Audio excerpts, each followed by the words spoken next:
ಹುಬ್ಬಳ್ಳಿಯಲ್ಲಿ ಭಯಾನಕ ಅಪಘಾತವೊಂದು ನಡೆದಿದೆ. ತಡವಾಗಿ ಬೆಳಕಿಗೆ ಬಂದಿದೆ. ನಗರದ ಇಂಡಿ ಪಂಪಾ ಬಳಿಯಲ್ಲಿ ಜನವರಿ 12ನೇ ತಾರೀಕು ಬೆಳಗ್ಗೆ 10 ಗಂಟೆ ಸುಮಾರಿಗೆ ಆಲ್ಟೋ ಕಾರೊಂದು ವೃದ್ಧನ ಮೇಲೆ ಹಾದು ಸುಮಾರು 100 ಮೀಟರ್ವರೆಗೂ ಕೂಡ ಎಳೆದುಕೊಂಡು ಹೋಗಿರುವಂತಹ ಭೀಕರ ಅಪಘಾತದ ದೃಶ್ಯ ಸಿಸಿಟಿವಿಯಲ್ಲಿ ಸಂಪೂರ್ಣವಾಗಿ ರೆಕಾರ್ಡ್ ಆಗಿದೆ.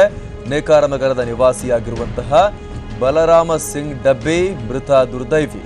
ಬಲರಾಮ್ ಸಿಂಗ್ ಬೆಳಗ್ಗೆ ರಸ್ತೆಯಲ್ಲಿ ನಡೆದುಕೊಂಡು ಬರಬೇಕಾದರೆ ಆ ಸಂದರ್ಭದಲ್ಲಿ ಹಿಂಬದಿಯಿಂದ ಬಂದಂತ ಆಲ್ಟೋ ಕಾರು ಡಿಕ್ಕಿಯಾಗಿ ಸ್ವಲ್ಪ ದೂರ ಎಳ್ಕೊಂಡು ಹೋಗಿದೆ. ಈ ವೇಳೆ ರಸ್ತೆಯಲ್ಲಿ ಬಂದಂತಹ ರೋಡ್ ಹಂಪ್ನಿಂದ ವೃದ್ಧ ಕಾರ್ನಿಂದ ಹೊರ ಬಂದಿದ್ದಾರೆ. ಇನ್ನು ಈ ದೃಶ್ಯ ಅಲ್ಲೇ ಇರುವಂತಹ ರಸ್ತೆ ಬಳಿ ಇರುವಂತಹ ಕಾಂಗ್ರೆಸ್ ಮುಖಂಡ ಅನಿಲ್ ಪಾಟೀಲ್ ಅವರ ಸಿಸಿಟಿವಿಯಲ್ಲಿ ಸೆರೆಯಾಗಿದೆ. ತಕ್ಷಣ ಈ ಅಪಘಾತ ಕಂಡ ಸ್ಥಳೀಯರು ಆ ವೃದ್ಧನನ್ನ ಕಿಮ್ಸ್ಗೆ ದಾಖಲು ಮಾಡಿದ್ದಾರೆ.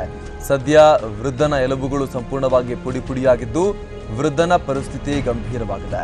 ಆದರೆ ಈ ಮಧ್ಯೆ ಕಾರು ಚಾಲಕ ಪರಾರಿಯಾಗಿದ್ದು ಸಂಚಾರಿ ಪೊಲೀಸರು ಚಾಲಕನಿಗಾಗಿ ಬಲೆ ಬೀಸಿದ್ದಾರೆ.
ಹುಬ್ಬಳ್ಳಿಯಲ್ಲಿ 12ನೇ ತಾರೀಕು ಆಗಿರುವಂತಹ ಈ ಭಯಾನಕ ಅಪಘಾತದ ದೃಶ್ಯ ಈಗ ತಡವಾಗಿ ಬೆಳಕಿಗೆ ಬರ್ತಾ ಇರುವಂತದ್ದು.